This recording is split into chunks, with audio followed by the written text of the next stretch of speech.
Hey guys, what is up, and I welcome each and every one of you to a new League of Myths episode. This one will be featuring Poppy. I'm also going to be streaming for a few hours as this video goes live, so I hope to see you there. The link is down below. And remember to show the like button some love if you end up enjoying this episode. But on to the first myth. What's the interaction with Bard's E and Poppy's ultimate and W abilities? So Poppy's W stops any dashes that take place within the AoE around her, and it just so happens that taking the portal is considered to be a dash. So it definitely stopped Bard the first time, but it only stops champions dashes one time per W use. Next, testing her ultimate and the journey, we're gonna simply press the ultimate very quickly and let go, and you can see that it definitely knocks him right out of the journey and puts him right beside the wall. But is the interaction any different if you charge Poppy's ultimate rather than letting it go instantly? And the result more or less is actually the same. He does not seem to be knocked away much farther, which is a little strange. Here's one a lot of people have been asking. Can you Poppy ult someone through or over Azir's ultimate? So as I'm sure most of you are aware, you normally cannot use something like a Tristana W jump to go over Azir's ultimate. The soldiers will push you back. But as we tested here, that doesn't seem to be the case, and a home run is scored right over the soldiers with Poppy's ultimate. This is where I bet most of you are thinking, well, you probably put the ultimate a little too far away, so we decided to try once again with the ultimate more or less right beside the Dr. Mundo, but the same thing happens and he goes right over for another home run. Moving on to the next myth, can Poppy ult someone mid-air from a Lee Sin ult, Tristana, or Zack's jump? So let's start things off by testing it with the green Majin Buu himself. Zack is known to jump quite high, so this should be somewhat of an interesting test, but you can see that Tristana doesn't push him away with her ultimate, but she definitely stops him mid-air. However, when we test it with something like a Tristana jump, the interaction is actually a little bit different. As you're about to see in this example, Tristana actually gets knocked away while she is mid-jump instead of getting dropped right to the ground, similar to how Zack's interacted. And the last test case scenario for this myth is going to be to see if you can do an alley-oop with Lee Sin and Poppy as he kicks a champion into Poppy, and the answer is most definitely yes, and it knocks him very far away. In the next myth, we'll be going over to the ARAM map to see if Poppy's W stops the second use of the snowball mark. So when you dash to a champion using the snowball, are you considered a champion during the dash? Well, based on the results here, it doesn't seem like that is the case, and Poppy's W does not interrupt it. Here's one I bet a lot of people are wondering about. Is Poppy able to stop the ultimates from Malphite, Sion, or Vi?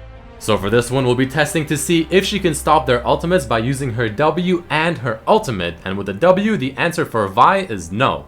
And unfortunately for Poppy, not even her hammer can stop the ultimate of Vi, but she still does the damage to her.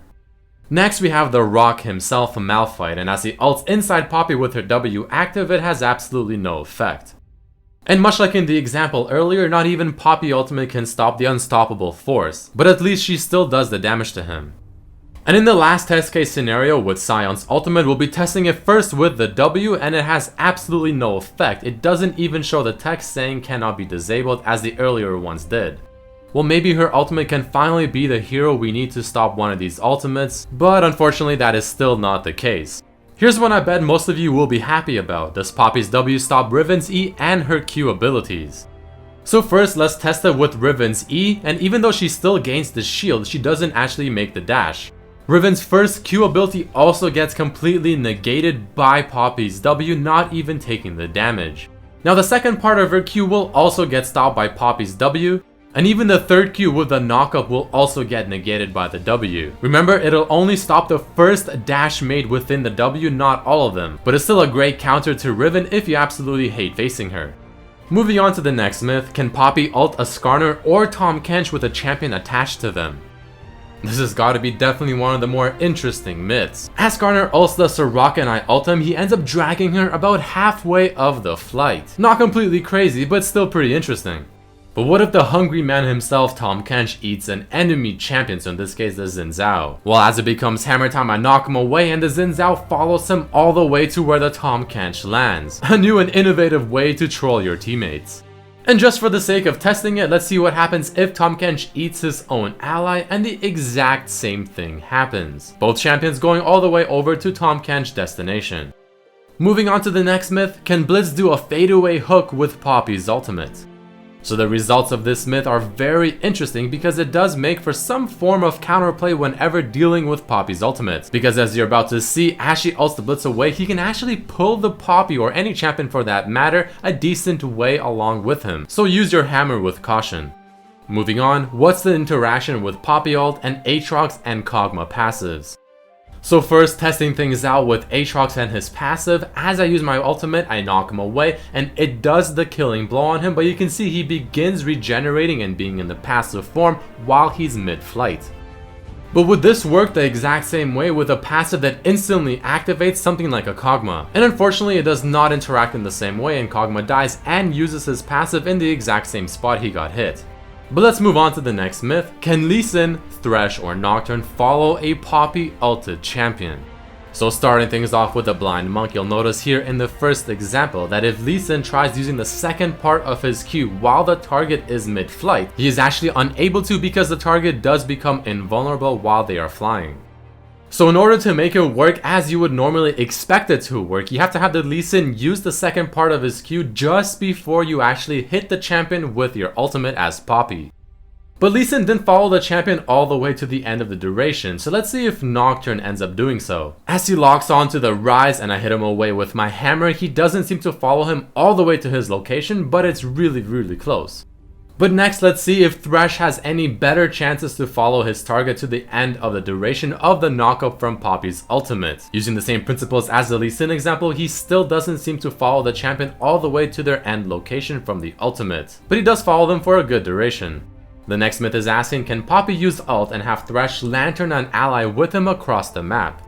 So this one is definitely similar in terms of concept to the previous myth. And as I knock away Thresh and Blitz takes the lantern, he seems to follow the Thresh all the way for a majority of the ride, but again, like the previous examples, not all the way.